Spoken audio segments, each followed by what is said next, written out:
At the gates of the Ashdown Forest lies the village of Forest Row. Once a small hamlet, it's grown steadily over the last 150 years, and today it's a busy and bustling large village. One of its earliest dwellings is Brambletie House, or houses. In fact, there were two, the first mentioned in Doomsday, and this, the second, built in the early 1600s. But this Jacobean country house barely lasted decades.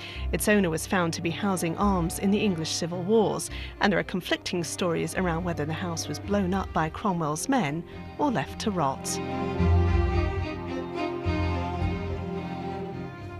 The ruins of this house are evidence of centuries of British history, but it's actually Forest Row's brief brush with 20th century American history that brought us to the village today.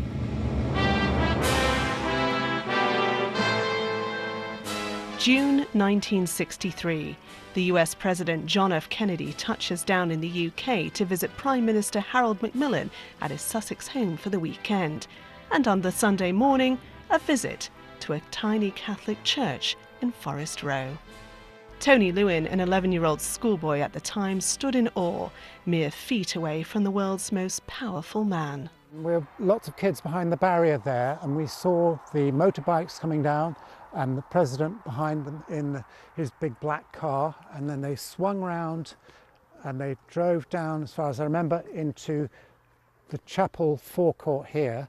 Then the president came out and he shook hands with all the people who were standing there, and all the mums were swooning and everyone was very excited. It was to be Kennedy's last official visit to the UK, and the village was agog. International glamour had arrived in rural Sussex. He had star quality. His predecessor was an old general who was, no one was interested in. So this is the one we could really relate to. Less than 6 months later, the moment that defined a generation. Kennedy's assassination spawned that oft-asked question, where were you when you heard?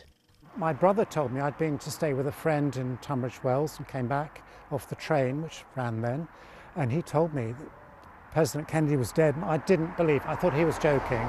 No one believed it, but it was such a shock to, especially as kids, because this guy was a bit of a hero. He was so different to other politicians we had in this country.